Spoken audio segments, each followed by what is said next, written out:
Ahora sí, bienvenidos a otro sábado de usted. Mi nombre es Javier Pons y desde Argentina les doy la bienvenida a esta nueva charla. El tema que vamos a compartir va a ser un breve repaso acerca de la miocardiopatía inducida por sepsis, pero en realidad lo voy a tomar de excusa para poder repasar ciertas cosas del monitoreo ecocardiográfico, la definición de la miocardiopatía inducida por sepsis. eh, es una disfunción orgánica más de las que aparecen en la sepsis y se manifiesta por la incapacidad del corazón para realizar el envío de oxígeno a los tejidos y satisfacer las demandas metabólicas del organismo. O sea, es una disfunción miocárdica como cualquier otra, asociada cronológicamente al evento de sepsis y puede aparecer hasta en un 40% de los pacientes sépticos y hay un porcentaje más alto en los pacientes con shock séptico. Acá es importante poder diferenciar el que está chocado por sepsis y el que está chocado por disfunción miocárdica asociada a sepsis. Son dos entidades que, si bien están muy entrelazadas, no son lo mismo. Dentro de la fisiopatología tenemos un montón de cosas como la apoptosis, la alteración microcirculatoria, la disfunción autonómica, las alteraciones del transporte de calcio intracelular, la disfunción mitocondrial, la pérdida de la sensibilidad a las catecolaminas, las alteraciones metabólicas, la activación autoinmune, todo el fenómeno de mediadores que se genera, el estrés oxidativo, las alteraciones de la recirculación, cómo lo vamos reanimando y cómo repercute esa recirculación en el corazón. Y si se fijan, en este trabajo que tiene desde el 2018. Recién hoy a la mañana estaba buscando algo, alguna revisión nueva y no encontré mucho, así que les voy a mostrar dos o tres cositas que encontré. Pero la prevalencia, fíjense, que fue un 71% en los pacientes con shock séptico y de 23% en los pacientes solamente sépticos. Y la disfunción diastólica fue, dentro de todas las disfunciones miocárdicas por sepsis, fue un 45,2% y fue la más prevalente, seguido por la disfunción sistólica, baja sensibilidad para la troponina y especificidad, y no hubo disfunción residual en la gran mayoría de los 3 meses de seguimiento. Si nosotros buscamos las manifestaciones clínicas, fíjense que según la edad, la taquicardia, ¿sí? Cómo se afecta, tenemos que estar siempre pensando en que esté por encima de estos valores. La taquicardia es uno de los signos precoz, ¿sí? Que no haya taquimnea. Y fíjense qué importante es el ecocardiograma precoz para este caso. Y si uno toma esta secuencia con la ecografía, nosotros tenemos que cualquier alteración del gasto cardíaco puede estar debida o generada básicamente por una alteración de la precarga, la contractilidad y la poscarga. Si ustedes se acuerdan de la precarga es la que está antes del corazón, y el ecocardiografía o la ecografía general multisistémica nos puede decir si hay edema pulmonar, si el corazón está lleno o está vacío, cómo está la vena cava inferior, si hay líquidos en cavidades. Todo eso nos va a informar la ecografía acerca de la precarga. La contractilidad la vamos a ver directamente, y la poscarga la puede estar aumentada o disminuida, puede estar aumentada y vamos a ver un neumotórax, un taponamiento cardíaco, TEPA, derrame, líquido en peritoneo con un compartimental. Fíjense cómo la ecografía nos puede ayudar a hacer diagnóstico acerca de la causa de shock de nuestro paciente. Y otra cosa a tener en cuenta es que también nos puede hablar sobre la disminución de la poscarga, por ejemplo, con signos de baja precarga, ¿no? Y esto integrando todos los que hacemos ecografía. Si un chico con inestabilidad hemodinámica, nosotros vamos a hacer ecografía pulmonar. Esto se lo voy a mostrar también porque hace poco, a principio de año, en febrero, tuvimos una charla con la doctora Suchitra y ella hizo un enfoque muy similar a este. Este lo esbocé para una publicación, pero fíjense que nosotros con la ecografía pulmonar vamos a ver qué patrón tiene el pulmón de nuestro paciente, si es un A, un B o una B. Vamos a ver cómo está la contractilidad, y en función de la contractilidad, si está afectada, obviamente ya es cardiogénico, pero si está normal o aumentada, podemos ver qué tipo de shock tiene el paciente de acuerdo al resto de los hallazgos ecocardiográficos que tenga y ecográficos multisistémicos que tenga el paciente. Hay muchas formas de presentación de disfunción miocárdica asociada a sepsis, pero fíjense que hay muchas que se entrelazan entre sí. La sistólica izquierda con la diastólica izquierda, la diastólica derecha con la hipertrofia septal izquierda. ¿Sí? Fíjense que la dilatación ventricular izquierda, que todas las variables pueden entrelazarse. Este dibujo de círculos superpuestos nos muestra cómo no son formas individuales, sino formas que se pueden entrelazar y confundir o tener matices de ambas o de tres o más de las cosas. Entonces nosotros buscamos disfunción del ventrículo izquierdo, buscamos fracción de acortamiento, fracción de eyección, MAPSE, que es la excursión de la válvula mitral. Lo vemos cualitativamente. Si queremos ver cómo está la diástole del ventrículo izquierdo, vemos la relación EA, vemos en el Doppler pulsado, vemos la relajación de la línea mitral por Doppler, también por la sonda CA, y si queremos ver la función diastólica del ventrículo derecho, sistólica, perdón, del ventrículo derecho, vemos el TAPSE, vemos la evaluación cualitativa del tracto saliar del ventrículo izquierdo, del eje paraesternal corto, a nivel de la válvula mitral, el índice de excentricidad, que ya se os voy a mostrar unas imágenes, que es recontra útil y fácil de hacer, o la relación cualitativa entre cavidades. Fíjense que de todo esto, mucho lo hacemos en la valoración básica de la ecocardiografía. Pero parece ser, según lo que nos mostró San Filipo hace poco, creo que es 2021, este metaanálisis que hizo, tiene mucha importancia y tenemos que estar más atentos a la disfunción diastólica del ventrículo izquierdo.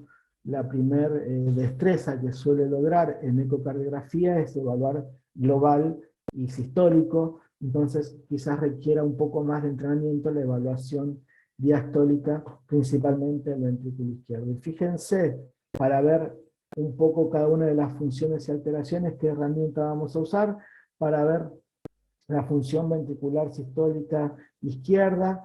Lo que hacemos es verlo globalmente, ¿sí? Pero esa apreciación global requiere de entrenamiento y de objetivaciones previas. Se buscó la forma de correlacionar en personas entrenadas una fracción de eyección baja con la visualización cualitativa de una fracción de eyección baja, o sea, el tipo que veía el ecocardio y podía decir que había alteración de la fracción de eyección, pero, y había mucha correlación, pero tenía que ser evaluadores entrenados. Pero entonces lo que preferimos es cuantificar, y para eso usamos la fracción de acortamiento o la fracción de eyección. Y la fracción de acortamiento es una de las más fáciles, tiene la limitante de que es dependiente de la precarga, o sea, un paciente puede tener alterada la contractilidad, puede tener alterado el ventrículo izquierdo, pero si está con la precarga baja, puede darnos una fracción de acortamiento normal o casi normal. Entonces hay que tener en cuenta que es precarga dependiente, y lo medimos en eje largo o en eje corto, midiendo el diámetro diastólico y el diámetro sistólico, diámetro diastólico aquí, diámetro sistólico aquí, y hacemos la ecuación diámetro máximo menos mínimo dividido el máximo por 100. ¿Sí? Siempre buscamos que esté por encima del 30%, no sé si se ve aquí, pero ustedes ven acá este ventrículo izquierdo, nosotros ponemos el modo M ahí, fíjense, y tomamos el diámetro diastólico, el diámetro diastólico, el diámetro sistólico, y por lo general nuestros equipos nos hacen las mediciones. Este paciente tiene una fracción de acortamiento, fíjense, del 22%. No está latiendo muy lindo este corazón. La fracción de eyección es más compleja. Ojo, contentarse de hacer esto, porque esto es una estimación que se basa en función de la fracción de acortamiento. Entonces, guarda con esto que muchos equipos sacamos la fracción de acortamiento y nos mide la fracción de eyección automáticamente. Fíjense en este, ¿ves acá? Por ejemplo, tiene la fracción de acortamiento y la fracción de eyección. Nos midió las dos cosas, pero solo en función de la fracción de acortamiento. La fracción de eyección, tengo que medir el volumen sistólico, el volumen diastólico, en dos ejes, y eso nos va a dar la fracción de eyección.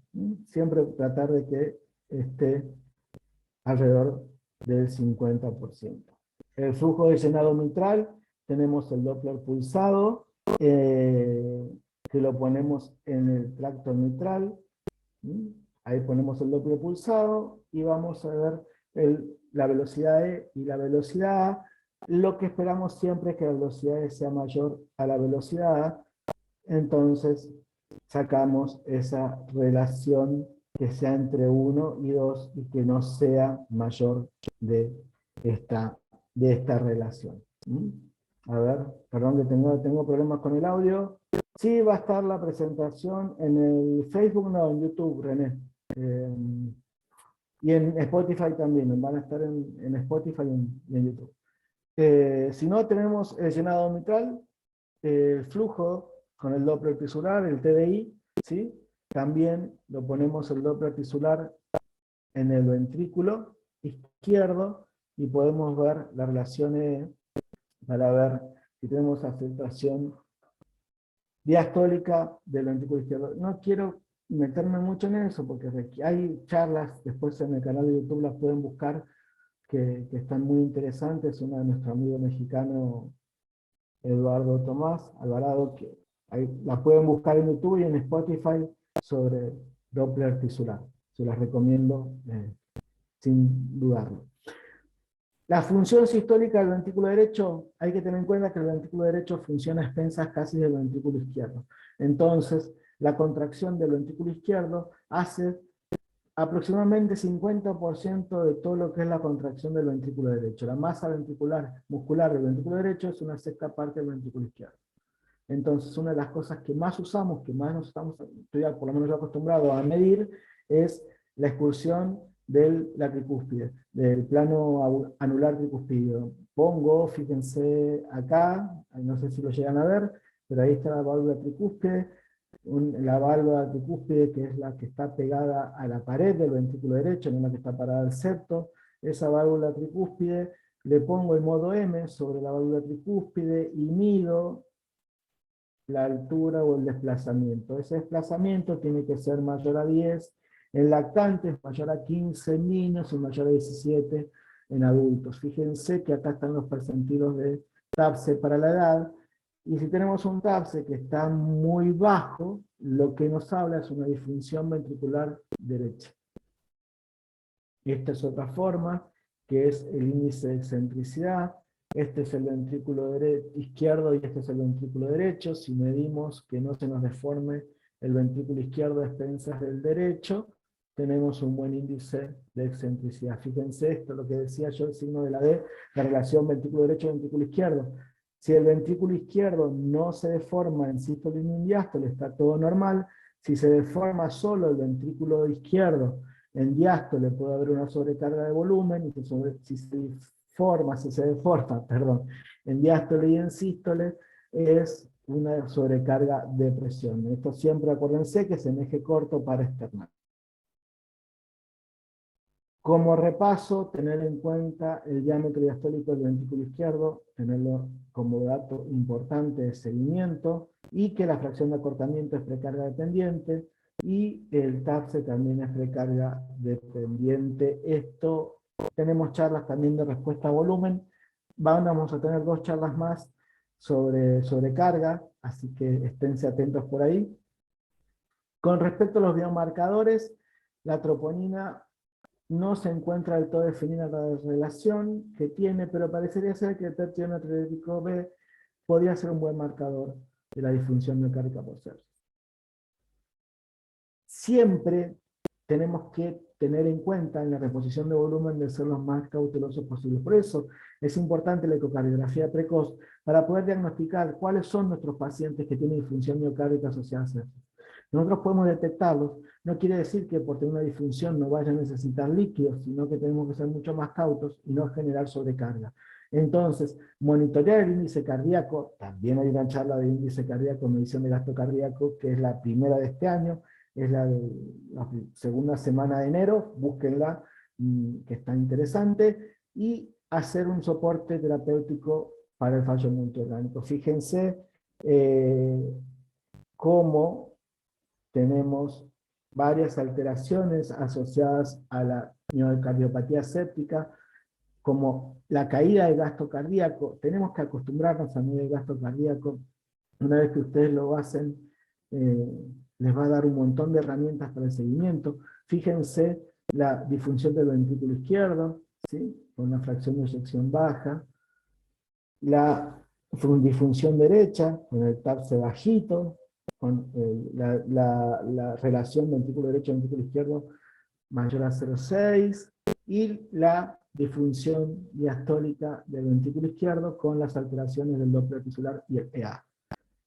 Acá encontré esto que es un protocolo, un algoritmo, que después les voy a mostrar otro, pero este lo encontré, me pareció como para poder ampliar un poco más la visión, ¿no? Esto es de adultos, pero fíjense cómo desde el diagnóstico de sepsis uno trata de buscar la disfunción miocárdica asociada a sepsis o la alteración hemodinámica, después buscan los pulmones, consolidaciones, síndrome intersticial, sobrecarga de volumen, y después de buscar en los volúmenes, aumenta el skill, aumenta la complejidad, y pasa a buscar alteraciones hepatobiliares o gastrointestinales, como apendicitis, diverticulitis, colecistitis, génito urinario y renal, epididimitis, hidronefrosis, músculo esquelético, siempre en POCUS estamos hablando, no estamos hablando de ecografía por ecografista, sino en POCUS.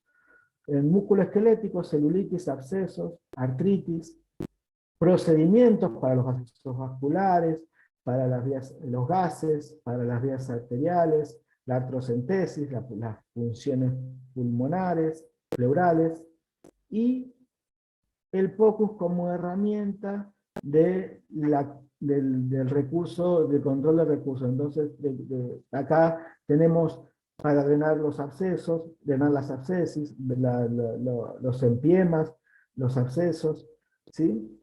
Entonces, para control del foco de infección. Fíjense qué interesante cómo ampliamos la visión del POCUS, no solamente para pulmón y hemodinamia, sino que nos permite también ampliar el enfoque en estos pacientes infectados. Y esto fue una charla hace poquito, que está fantástica, la verdad que estamos en contacto con la doctora para poder trabajar en conjunto en algún protocolo, con la doctora Sunchitra, y la verdad que esto me encantó el enfoque que hizo ella en la charla, que puede ser un enfoque best fit, básico o profundo. Y fíjense que en el enfoque básico, lo que nosotros tenemos que hacer es función cardíaca, vena cava inferior, pulmones, y con esos tres elementos ya tenemos un perfil.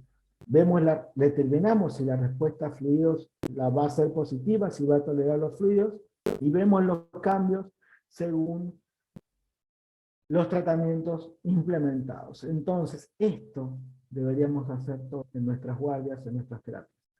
Esto lo tenemos todo. Podemos dejar el deep, el profundo, para el que más está idóneo, para el que más curioso, hasta que vayamos avanzando, pero el básico lo deberíamos poder hacer todos. Porque ya el profundo va a buscar la disfunción diastólica, va a ver la congestión venosa, el vexus. ¿Qué tenemos que hacer? Controlar la infección, reducir la actividad adrenérgica excesiva, la cardioprotección y optimizar los parámetros hemodinámicos. Esto es lo que decía la doctora, por ejemplo, con el enfoque inicial. Ojo que la vena cava inferior en los pacientes con presión positiva no tiene el mismo enfoque. Pero fíjense, por ejemplo, que sabiendo el perfil pulmonar, que es un perfil A, un perfil B pulmonar, un perfil A pulmonar con vena cava inferior colapsada y con buena función miocárdica, va a requerir líquido. Un pulmón B con vena cava llena y pobre función ventricular inotrópicos, un pulmón A con vena cava normal y con buena función cardíaca, vasopresores. Me gusta mucho esta forma. Tener en cuenta que la taquicardia persistente sin dilatación ventricular es un síndrome pronóstico, altos niveles de troponina 1 y elevación de péptido natriurético también, y la presencia de enfermedades cardíacas previas, otro signo de mal pronóstico. Tenemos que tener en mente el diagnóstico de disfunción miocárdica asociada a sepsis y buscarlo, porque no es que nos va a aparecer grotescamente como una neumonía. En el contexto del paciente séptico, el paciente con shock, tenemos que pensar y buscar si también tiene una disfunción miocárdica, porque tenemos que cambiar el enfoque y ser mucho más cautos. Por lo general la recuperación es ad integrum, es más frecuente de lo que pensamos, yo estoy convencido que está infradiagnosticada. Tenemos que implementar el ecocardiograma como herramienta de búsqueda y de respuesta y de monitoreo. Si bien el tratamiento es el mismo que para la sepsis, no tengo ningún tratamiento específico a esta disfunción miocárdica, tengo que cuidar un poquito más a ese corazón optimizándole el trabajo y no poniéndole fármacos que le aumenten mucho el consumo de oxígeno. Esto es lo que les quería comentar. Este es nuestro grupo. Muchos de ustedes pertenecen a nuestro grupo, a nuestra red. Y otra cosa que les quería comentar, ya cerrando con la charla, y nos vamos a tomar un ratito para las preguntas, no sé qué tiempo tenemos. Estamos muy bien de tiempo. Que ya tenemos casi listos los primeros 2 cursos de este año, que es el curso para residentes de terapia intensiva pediátrica, así que si alguno de ustedes tiene residentes de terapia intensiva en sus hospitales, residentes de terapia intensiva pediátrica, contáctenos, y el otro, que es el segundo curso de enfermería crítica pediátrica y uso de ecografía. La primera experiencia fue a fines del año pasado, una experiencia preciosa, así que queremos repetirla este año. Nada más que comentarles, muchísimas gracias por el tiempo y la atención, y me voy a tomar un ratito para las preguntas y las respuestas, así que si alguien quiere... Natalia, perdón, te cerré el micrófono recién, pensé que se te había abierto por error. Preguntas, a ver...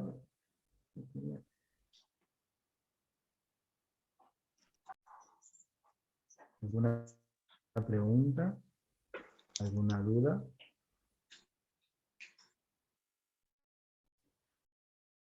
Muy bien. Entonces, el sábado que viene no me acuerdo qué tema tenemos, pero ya se los confirmo. Creo que, tenemos ecografía pulmonar, tenemos condensaciones pulmonares. Eh, Así que los espero el sábado que viene, en otro sábado de usted, y muy buen fin de semana y muy buen sábado y domingo para todos y todas. Recuerden que van a encontrar las grabaciones en el canal de YouTube y en el canal de Spotify. Allá nos encontramos. Les paso en un rato por el grupo de WhatsApp los links. Difúndannos y nos encontramos en breve. Un abrazo a todos y que tengan un hermoso día.